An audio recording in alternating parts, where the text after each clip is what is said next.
Shalom. Shalom. Shalom. Shalom. Pada suka kita. Berikan kemuliaan untuk Allah kita yang luar biasa. Haleluya, haleluya. Sebelum kita mempersiapkan hati kita, sebelum kita masuk dalam ibadah ini, kita mau berdoa terlebih dahulu. Terima kasih Tuhan buat kasih-Mu yang luar biasa. Sungguh anugerah yang terindah Tuhan. Kami boleh ada di tempat ini. Terima kasih Bapa. Kami siap untuk memuji-Mu Tuhan. Kami semua siap bersorak bagi-Mu Tuhan. Ambil alih Tuhan ibadah ini dari awal pertengahan ke akhirnya. Kami siap Tuhan bersorak-sorai bagi-Mu. Terima kasih Tuhan. Terima kasih Bapa. Kami berdoa dan mengucap syukur. Terima kasih di dalam nama Tuhan Yesus Kristus. Kami sudah berdoa dan mengucap syukur. Haleluya. Amin. Haleluya Tuhan. Kami bersyukur Tuhan buat hari yang indah ini Tuhan. Engkau Bapa yang sungguh baik Tuhan. Ajarlah kami mengerti setiap rencana dalam hidup kami. Haleluya, haleluya Jesus. Dalam menurut kehendak-Mu terjadi dalam hidup kami Bapa.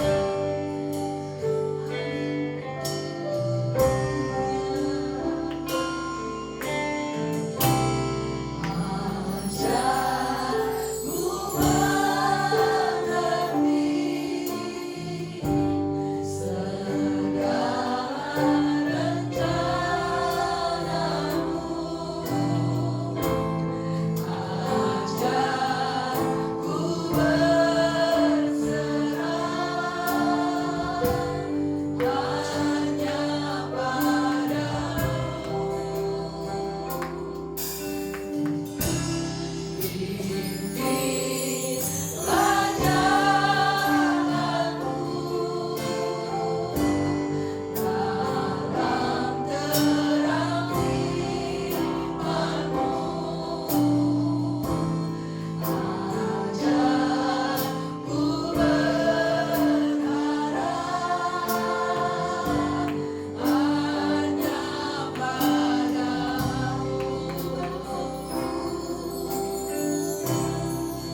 nama Yesus memikat hati kita. Amin. Yes.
dikasih dalam nama Tuhan Yesus Kristus, pada saat ini, di hari-hari memperingati tentang kelahiran Yesus Kristus ke dalam dunia ini, kita akan mendengarkan firman Tuhan mengenai hal-hal yang berhubungan dengan hal kelahiran Yesus Kristus ke dalam dunia ini. Kelahiran Yesus Kristus ke dalam dunia untuk menyelesaikan permasalahan yang inti dalam kehidupan manusia. Sebab manusia yang hidup di dalam bumi ini tidak akan hidup untuk selama-lamanya. Mereka akan mengalami kematian. Semua manusia yang hidup di bumi ini pasti akan mati. Tetapi setelah manusia mati, ada orang berpikir itulah akhir segala sesuatunya.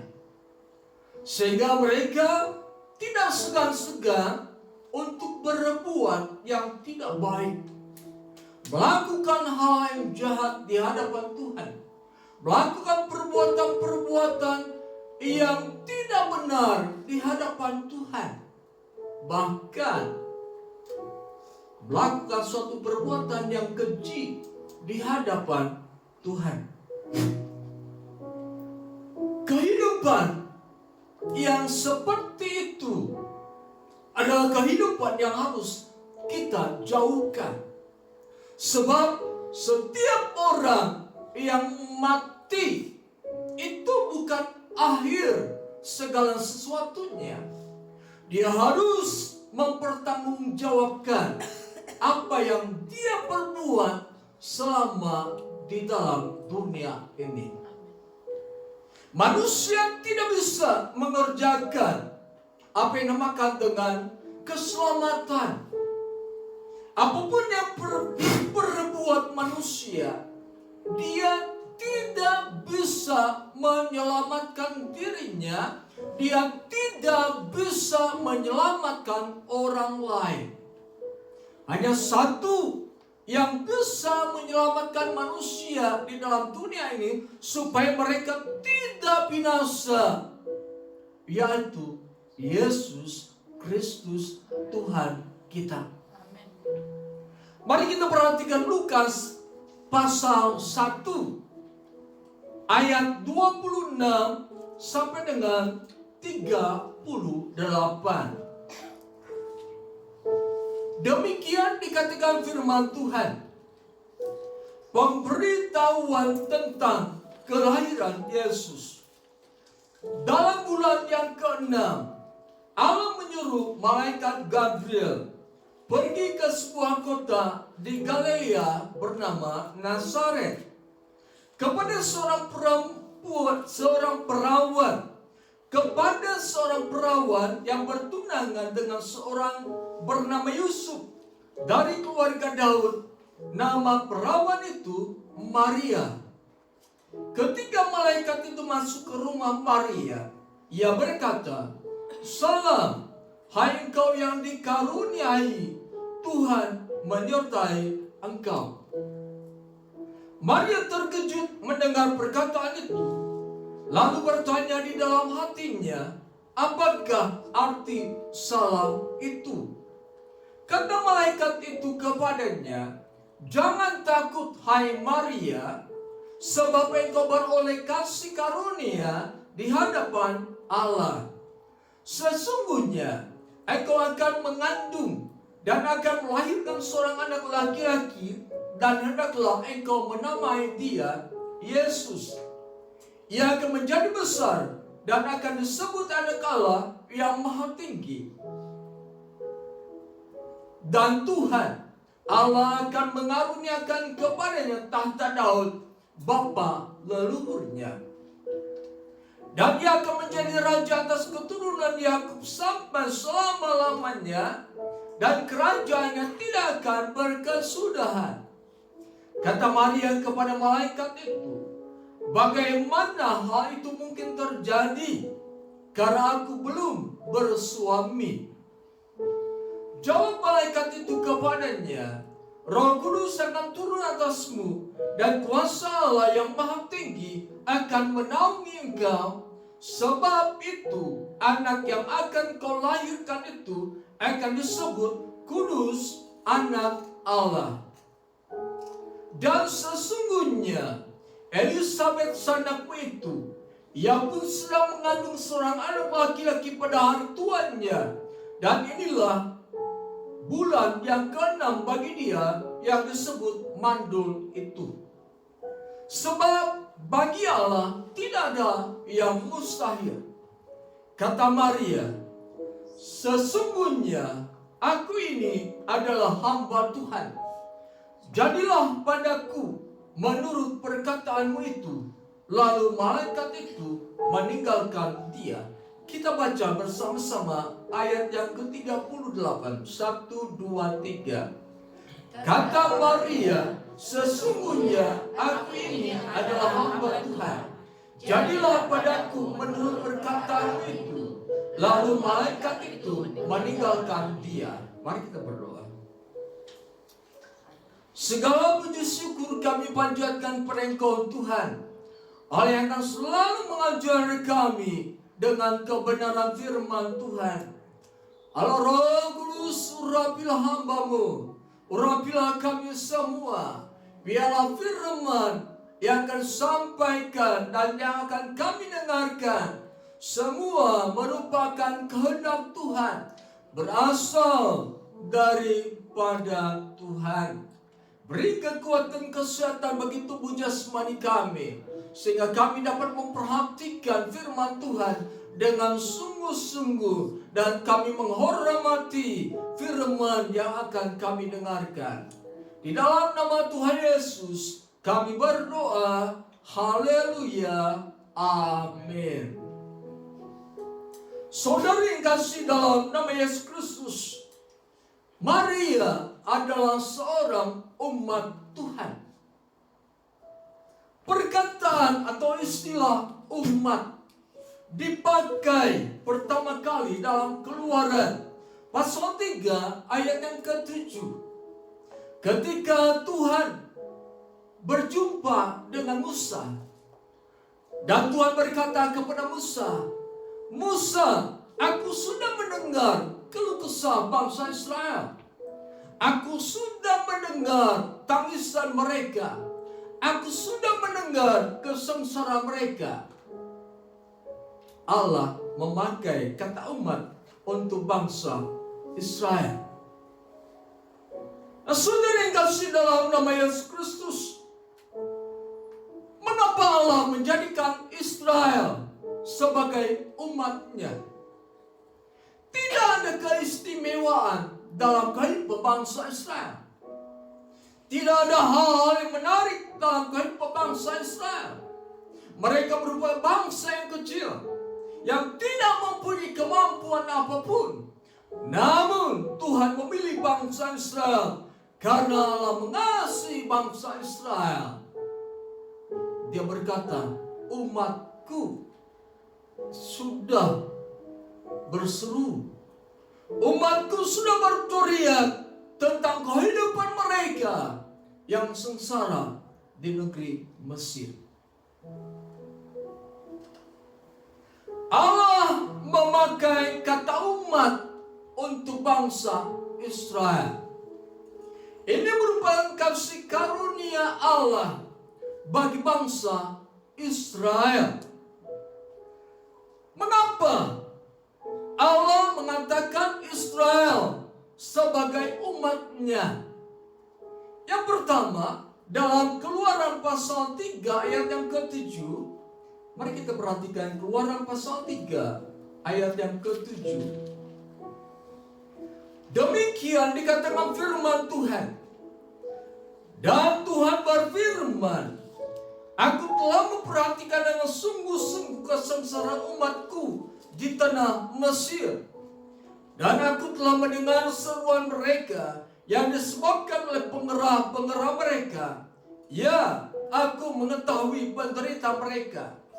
Sebab itu aku telah turun untuk melepaskan mereka dari tangan orang Mesir, dan menuntun mereka keluar dari negeri itu ke suatu negeri yang baik dan luas, suatu negeri yang berlimpah-limpah susu dan madunya, ke tempat orang Kanaan, orang Het, orang Amori, orang Feris, orang Hevi, dan orang Yebus. Allah memanggil Israel dengan perkataan umatku. Tujuan pertama, Allah melepaskan mereka dari kesengsaraan dan perbudakan kehidupan di Mesir. Kemudian tujuan Allah yang kedua, menjadikan mereka sebagai umat Allah. Kita perhatikan dalam Keluaran pasal 7. Keluaran pasal 7 ayat 16.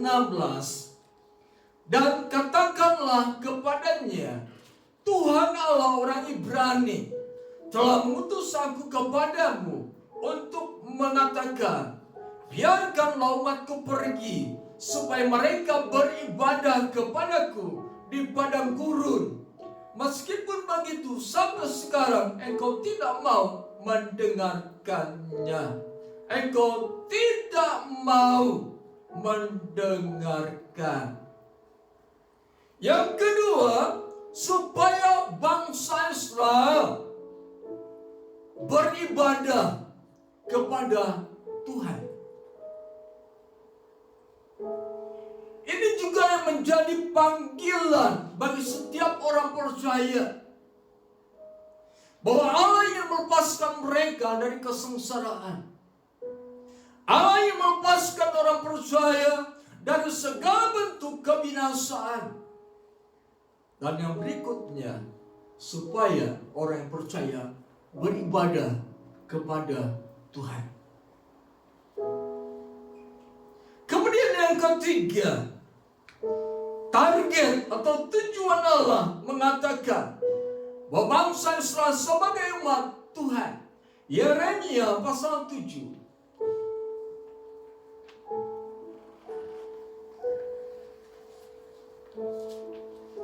Yeremia pasal 7 ayat 23. Demikian dikatakan firman Tuhan. Hanya yang berikut inilah yang telah kuperintahkan kepada mereka. Dengarkanlah suaraku, maka aku akan menjadi Allahmu, dan kamu akan menjadi umatku. Dan ikutilah seluruh jalan yang kuperintahkan kepadamu, supaya kamu berbahagia. Inilah target Allah memanggil Israel sebagai umat. Yang ketiga yang baru kita baca, supaya bangsa Israel mendengarkan suara Allah. Supaya bangsa Israel mengikuti seluruh jalan yang diperintahkan oleh Allah.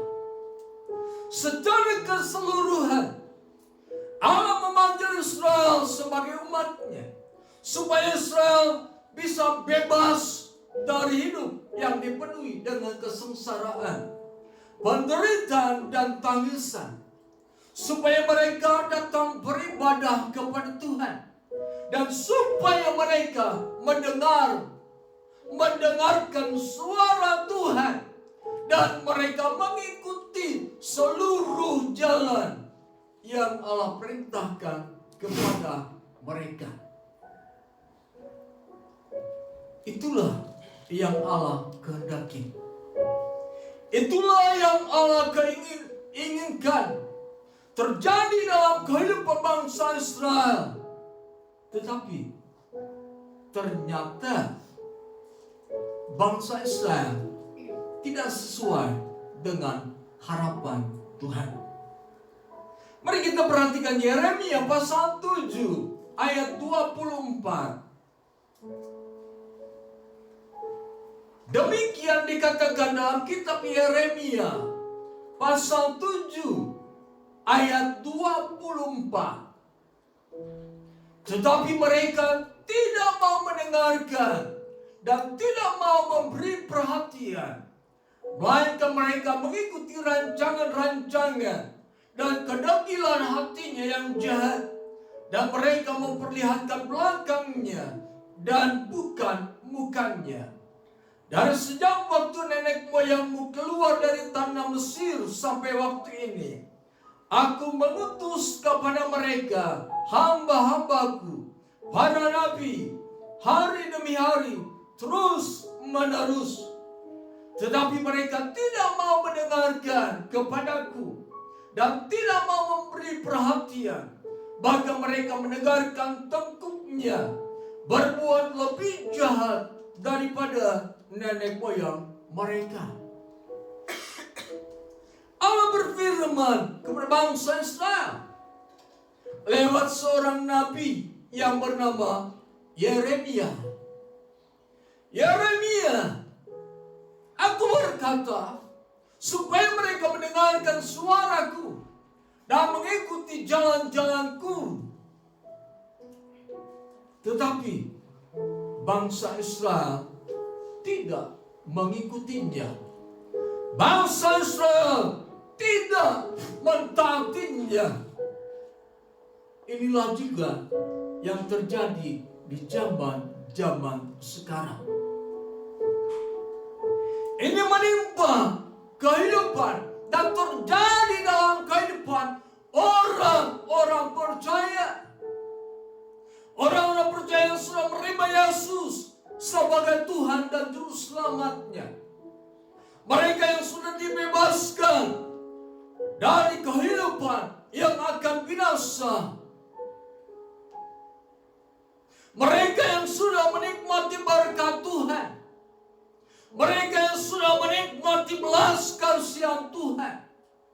Mereka yang sudah menerima segala sesuatu yang baik dari Tuhan. Namun mereka tidak mau mendengarkan, tidak mau memberi perhatian kepada suara Tuhan, dan tidak mau mengikuti seluruh jalan yang Tuhan perintahkan.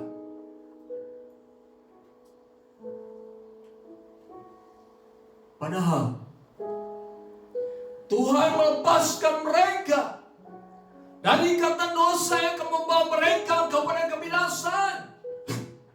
Padahal Tuhan akan memberikan dan sudah memberikan kepada mereka apa yang dinamakan dengan kebahagiaan yang sesungguhnya. Tetapi mereka tidak mau mendengarkan suara Tuhan. Mereka tidak mau mengikuti jalan-jalan Tuhan. Mereka tidak mau mentaati perintah-perintah Tuhan.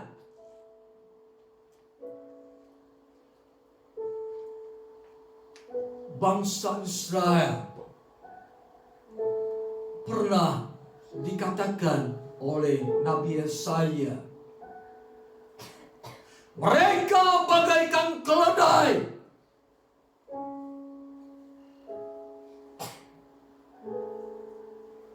Seakan-akan Allah sudah tidak bisa mengharapkan mereka, sehingga mereka datang kepada Tuhan. Mari kita baca dalam kitab Yesaya. Yesaya pasal 1 ayat yang kedua sampai dengan yang keempat. Demikianlah dikatakan firman Tuhan. Dengarlah hai langit dan perhatikanlah hai bumi. Sebab Tuhan berfirman, Aku membesarkan anak-anak dan mengasuhnya, tetapi mereka memberontak terhadap Aku. Lembu mengenal pemiliknya, tetapi Israel tidak. Keledai mengenal palungan yang disediakan tuannya, tetapi umatku tidak memahaminya. Celakalah bangsa yang berdosa, kaum yang syarat dengan kesalahan, keturunan yang jahat-jahat, anak-anak yang berlaku buruk. Mereka meninggalkan Tuhan, menista yang Maha Kudus Allah Israel. dan berpaling membelakangi dia. Allah berkata, dengarlah hai langit, perhatikanlah hai bumi. Aku membesarkan Israel. Aku mengasihi Israel. Aku mengasuh Israel. Tetapi mereka tidak mau mengenal aku sebagai pemiliknya.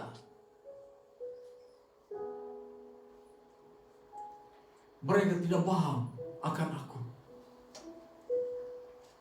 Mereka bagaikan lembu. Lembu pun mengenal pemiliknya. Israel lebih rendah daripada lembu, sebab Israel tidak mengenal Allah sebagai pemiliknya. Israel bagaikan keledai yang mengenal siapa yang memberi kepadanya makan, siapa yang menyediakan segala kebutuhan hidupnya. Israel tidak mengenal, tidak memahami tentang umat. Pada saat itu betapa Allah sudah kehilangan apa yang dimakan dengan pengharapan dari Israel, seorang manusia yang diciptakan Allah, manusia yang diciptakan segambar dan serupa dengan Allah, agar mereka menjadi serupa, menjadi segambar dengan Allah. Tetapi pada kenyataannya mereka tidak seperti apa yang Allah harapkan. Dapat kita katakan betapa sedihnya Allah melihat bangsa Israel. Betapa sedihnya Allah melihat orang percaya di akhir zaman ini. Mereka yang sudah diselamatkan, mereka yang sudah menerima pengampunan dosa, mereka yang sudah tahu Yesus mati bagi mereka, tetapi seakan-akan mereka tidak mengenal Allah. Mereka melupakan Allah. Mereka melupakan Kristus yang sudah mati bagi mereka.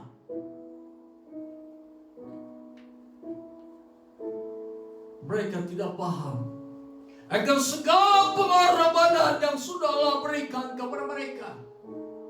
Mereka tidak paham tentang Yesus yang sudah memberikan nyawanya bagi mereka. Justru mereka semakin berbuat jahat kepada Allah. Nabi Samuel berkata, kapankah seseorang berbuat jahat kepada Allah?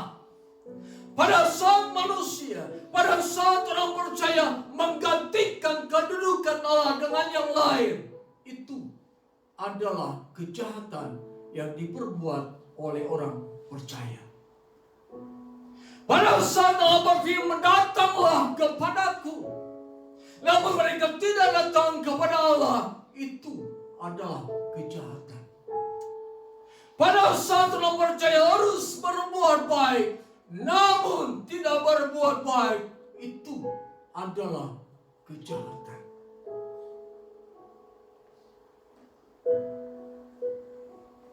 Allah juga berfirman kepada bangsa Israel, Yeremia, katakanlah kepada bangsa Israel, bangsa Israel bagaikan tanah liat di tangan penjunan.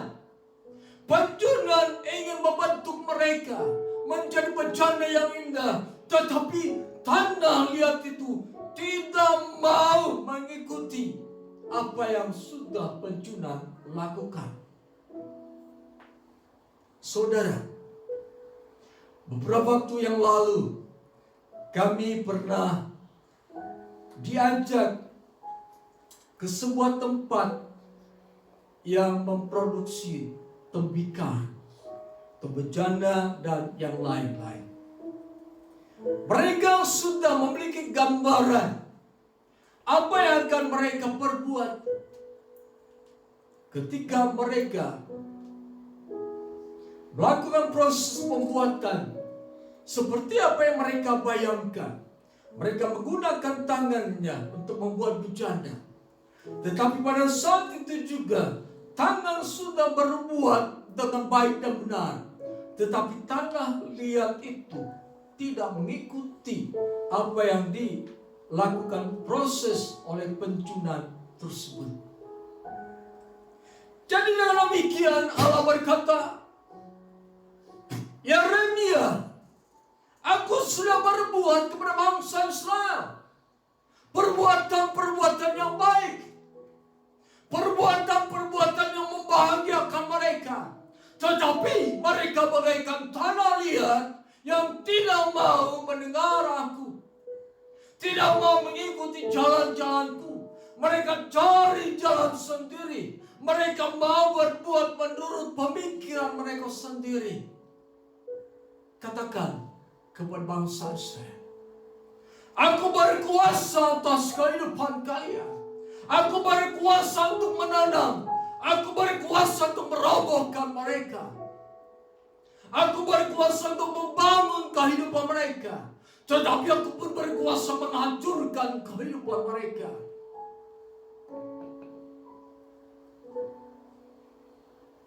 Lalu Allah juga berbicara kepada Yeremia. Yeremia, pergilah, belilah sebuah buli-buli. Lalu hancurkan buli-buli itu.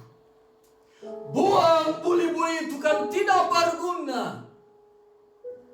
Buli-buli melambangkan kehidupan orang percaya.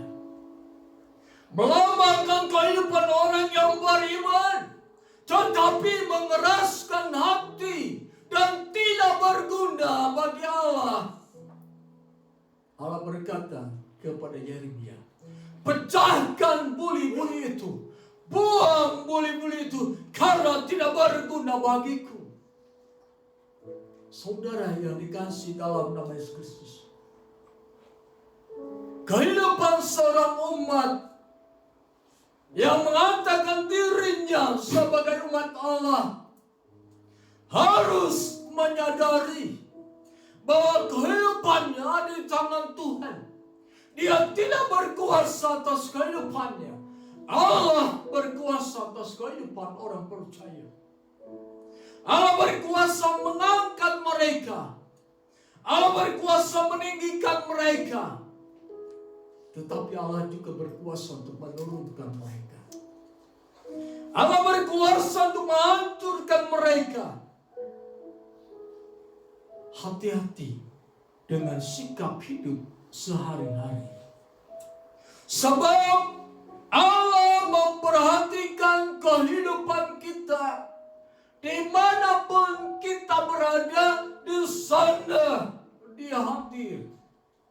Apapun yang kita katakan didengar olehnya. Apapun yang kita perbuat dilihat olehnya. Sebagai umat, kita harus menyadari, mengetahui, dan memahami apa yang Allah kehendaki dalam kehidupan ini. Apa yang Allah ingin lakukan dalam kehidupan kita, dan apa yang harus kita lakukan di dalam Tuhan. Saudara, dari kitab Keluaran sampai dengan kitab Lukas, beberapa ratus tahun lamanya Allah datang kepada bangsa Israel. Allah mengirimkan para nabi kepada mereka. Namun mereka tetap mengeraskan hati. Tetapi puji Tuhan,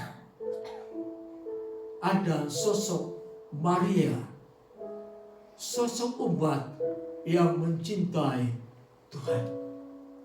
Sosok umat yang mengenal Tuhan dengan baik. Sosok umat yang memperhatikan kehendak-kehendak Tuhan. Sosok umat yang mau mengerti tentang kehendak Tuhan. Tuhan datang kepada Maria. Tuhan mengutus malaikat Gabriel untuk menghampiri Maria di kota Nazaret. Saudara yang kasih dalam nama Yesus Kristus, dari sekian banyak umat yang hidup di kota Nazaret, bahkan di kota-kota sekitarnya, Maria dipilih menjadi orang yang menerima kasih karunia Tuhan.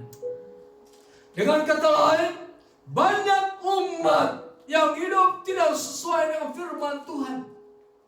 Ada umat yang hidup sesuai dengan firman Tuhan. Sekalipun mereka hidup sesuai dengan firman Tuhan, namun tetap Allah memilih orang yang akan dipilihnya. Allah memilih orang yang mengerti tentang kehendak Tuhan dan yang mau mengerti kehendak Tuhan. Mari kembali kepada Lukas pasal 1.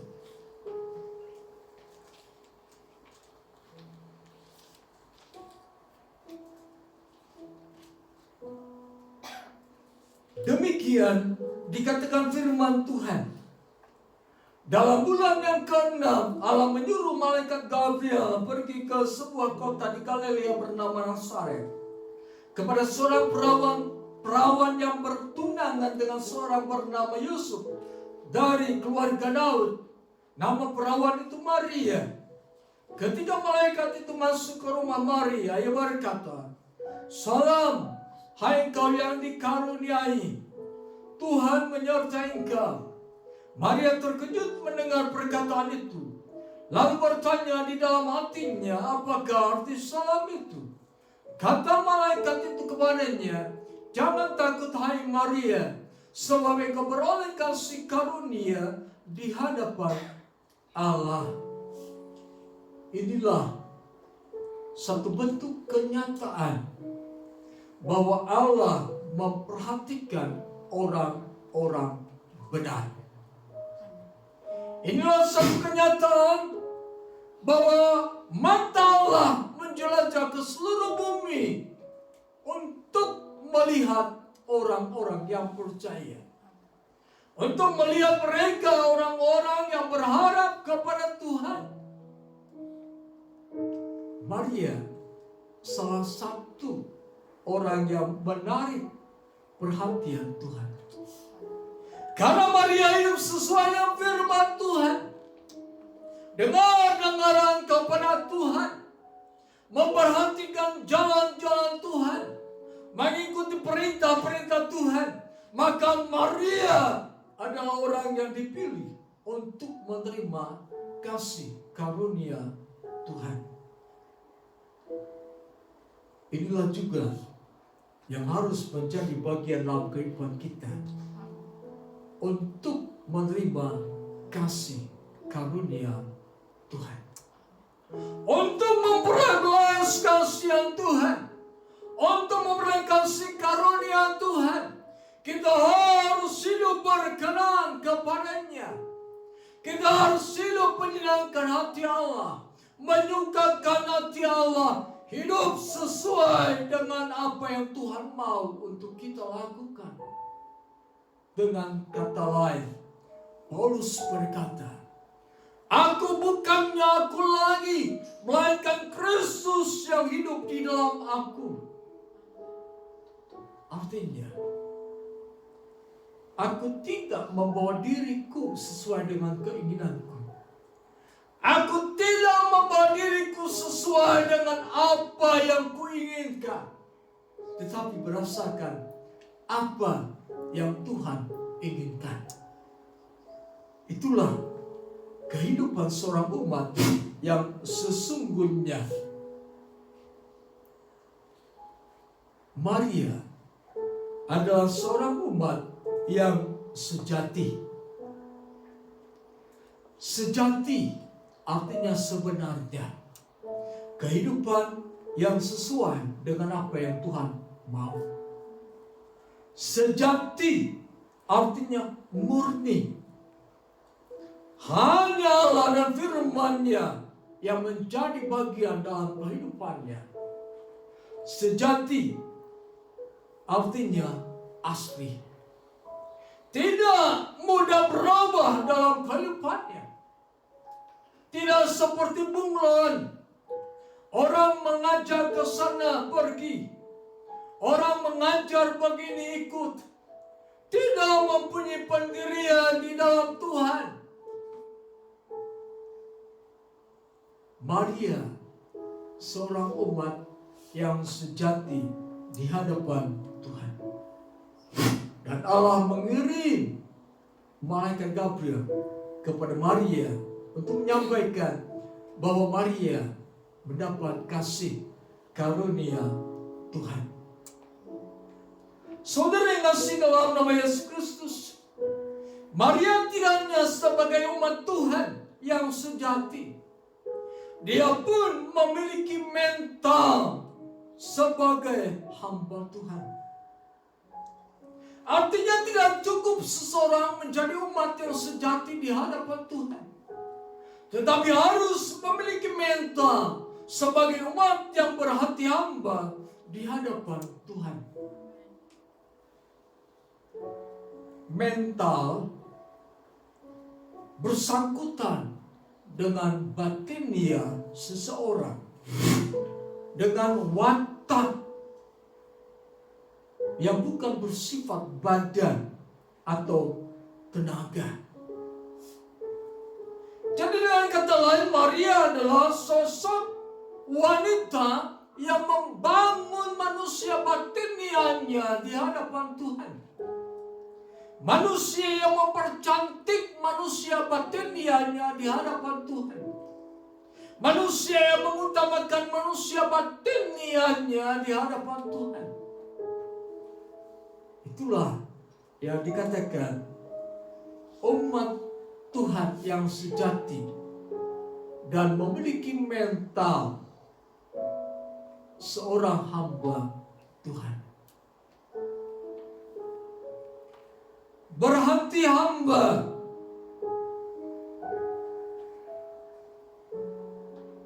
bukan soal jabatan.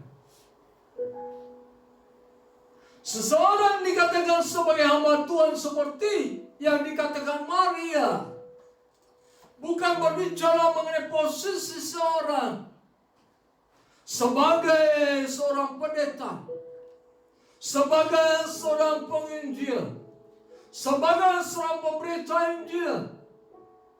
Bukan itu yang dimaksud dengan perkataan Maria, sesungguhnya aku ini adalah hamba Tuhan. Sebab jabatan, posisi, keberadaan seseorang yang mengatakan dirinya sebagai hamba Tuhan belum tentu mempraktekkan apa yang dinamakan dengan istilah seorang hamba.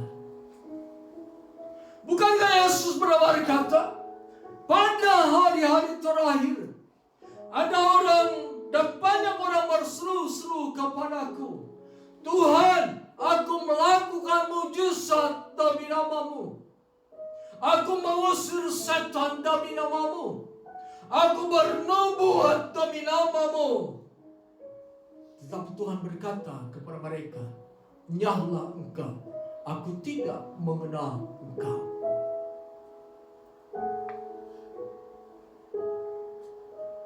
Maria, seorang umat sejati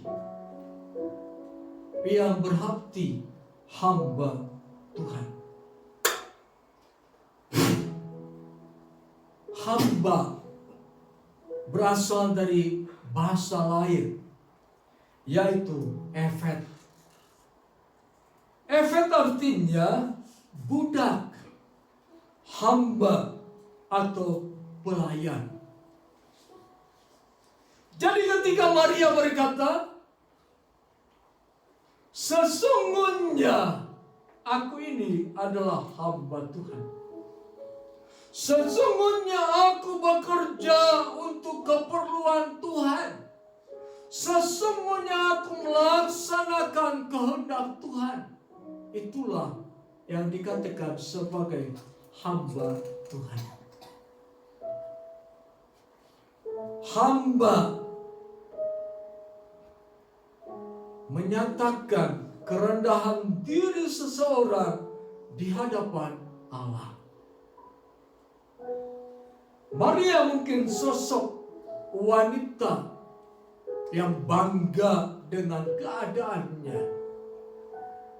Sosok yang cantik dan menawan, bukan hanya bagi manusia, tetapi bagi Allah.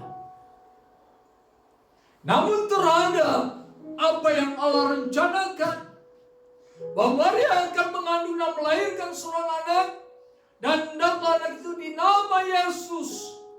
Maria berkata, sesungguhnya aku ini adalah hamba Tuhan. Artinya dia merendahkan diri di hadapan Tuhan. Dia berkata, ya Tuhan, jadilah kehendak-Mu atasku. Ya Tuhan, jadilah keinginanmu atas diriku. Bukan apa yang kuinginkan, bukan apa yang kurencanakan, bukan apa yang kutargetkan dalam kehidupan ini, tetapi jadilah kehendak-Mu ya Tuhan. Inilah karakter seorang hamba. Dia merendahkan diri di hadapan Tuhan, mengaku dirinya tidak mempunyai kelebihan apapun. Ketika Tuhan berkata kepada Musa, Musa, aku mengutus engkau untuk pergi ke Firaun.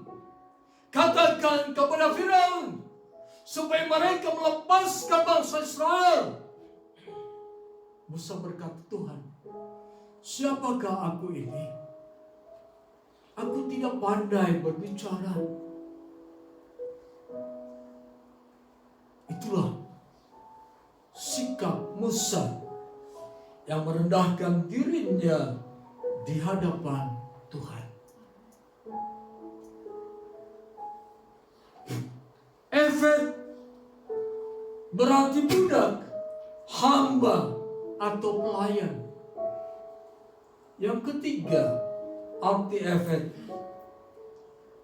menyatakan tuntutan ilahi yang mutlak terhadap seorang umat yang dipilih oleh Allah.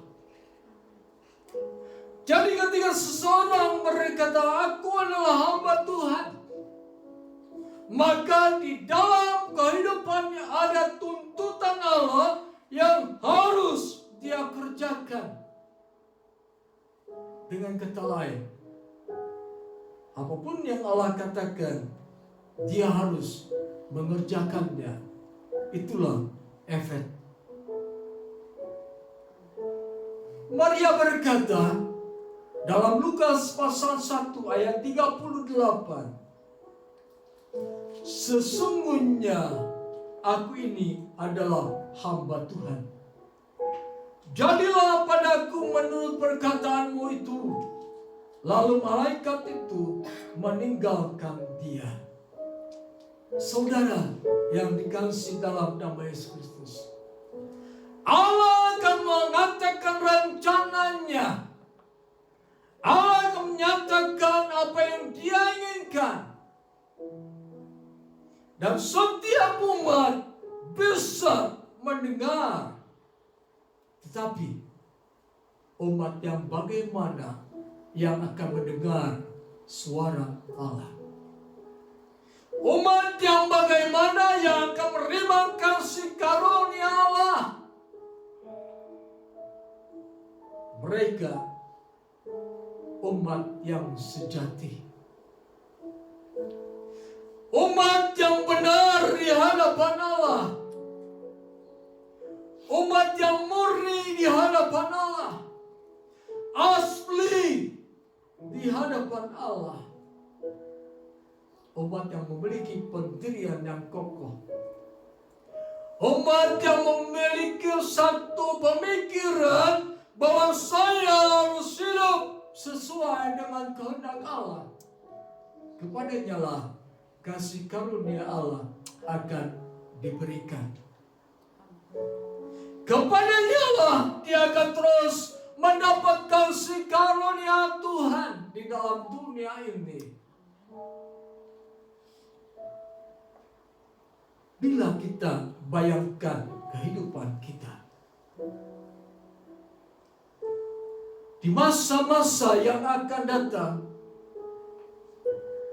apakah aku termasuk orang yang mendapat kasih karunia Tuhan atau tidak? Kalau kita berkata saya akan memperoleh kasih karunia Tuhan di masa yang akan datang, Allah berkata kepada bangsa Israel, inilah anakku yang kukasihi, kepadanya aku berkenan, dengarkanlah dia.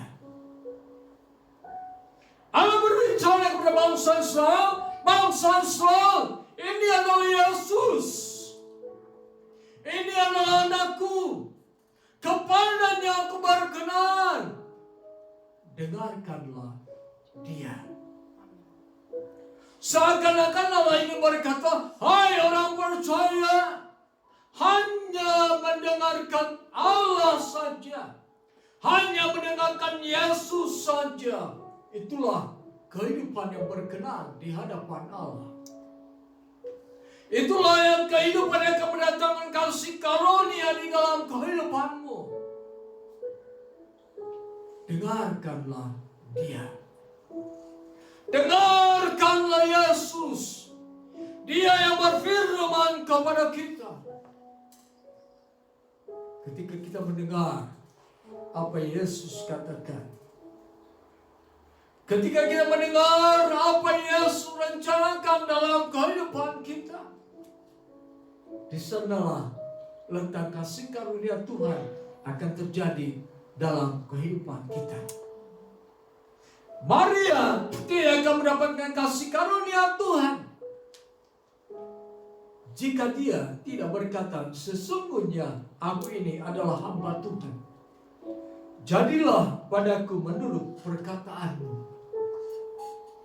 Orang yang menerima kasih karunia Tuhan adalah seorang hamba Tuhan yang mengatakan, Tuhan, aku bekerja bagimu untuk melaksanakan kehendak-Mu ya Tuhan.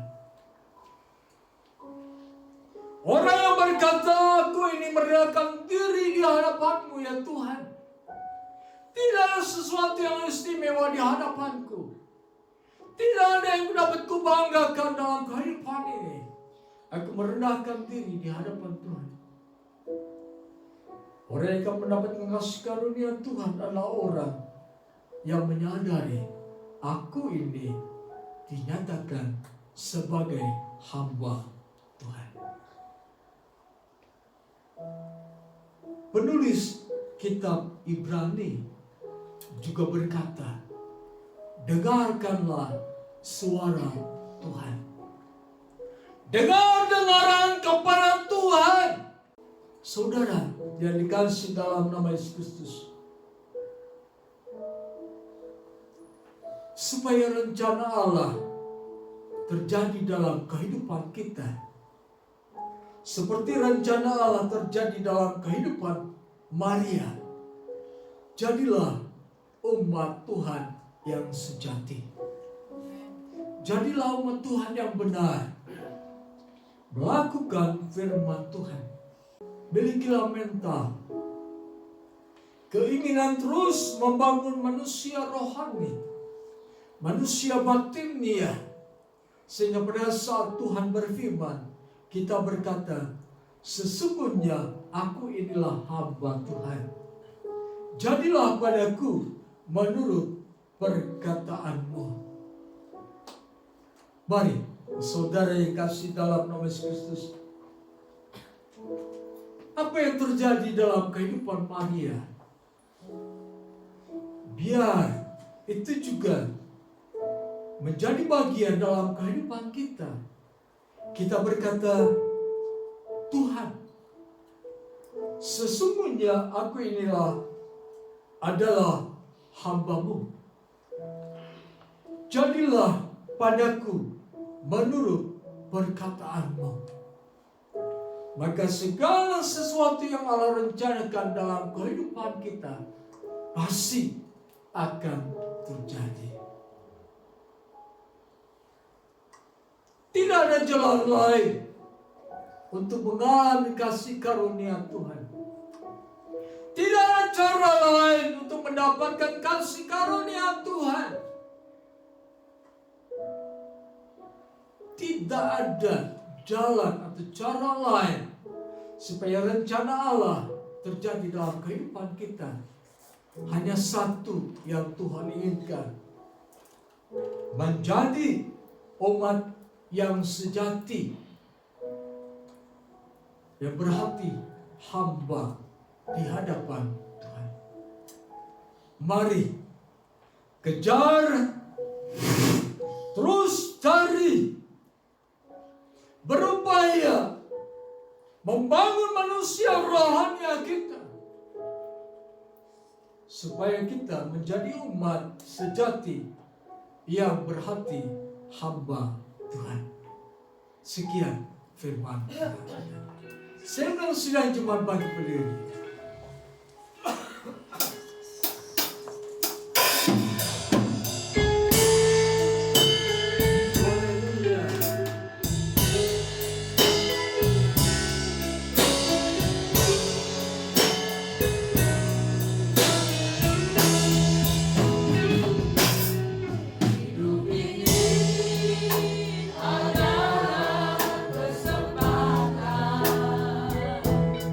Hidup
perhatikan satu hal. Allah akan berbicara. Allah akan menyatakan rencananya. Allah akan melakukan kehendaknya dalam kehidupan umat yang sejati, yang memiliki hati seorang hamba. Kepadanya lah Tuhan akan berfirman. Kesempatan yang Tuhan berikan kepada kita selama kita hidup di dalam bumi ini, jadilah orang yang memiliki karakter, memiliki mental umat sejati yang berhati hamba Tuhan. Kami mengucap syukur dan terima kasih Tuhan anugerah berkat-Mu Tuhan. Biar firman yang sudah kami dengarkan menjadi firman yang hidup dalam kehidupan kami, yang akan memulihkan kehidupan kami, yang akan memproses kehidupan kami untuk menjadi hamba-hamba Tuhan di akhir zaman ini, yang mendengar dan melakukan firman Tuhan, hidup berdasarkan apa yang Tuhan mau. Terima kasih. Kami serahkan kehidupan kami ke dalam tangan-Mu Tuhan. Dan hamba berdoa bagi jemaat di tempat ini, dan mereka yang akan mendengarkan, melihat tayangan di YouTube nanti. Di dalam nama Yesus, biarlah mereka juga mendengar, memperhatikan, dan melakukan firman Tuhan, sehingga kasih karunia Tuhan, rencana-rancangan Tuhan terjadi atas kehidupan mereka, seperti terjadi dalam kehidupan kami jemaat di tempat ini. Terima kasih Tuhan anugerah berkat-Mu Tuhan. Kami berdoa bagi hamba-hamba-Mu yang sudah ambil bagian dalam pelayanan di kebaktian ini. Pakai mereka sesuai dengan kasih karunia-Mu Tuhan. Berkati mereka sesuai dengan berkat yang Allah sediakan bagi mereka. Biarlah tiap-tiap hari kami jemaat dan mereka yang melayani Tuhan dalam setiap peribadatan menjadi hamba-hamba Tuhan yang benar di hadapan Engkau Tuhan. Kuduskan, sucikan kehidupan kami. Terpujilah nama Tuhan. Saudara yang dikasihi dalam nama Yesus Kristus, terimalah damai sejahtera anugerah berkat Tuhan, cinta kasih Yesus Kristus, kekuatan dan penghiburan serta pertolongan dari Allah Roh Kudus mulai hari ini sampai selama-lamanya. Dalam nama Tuhan Yesus kami berdoa. Haleluya.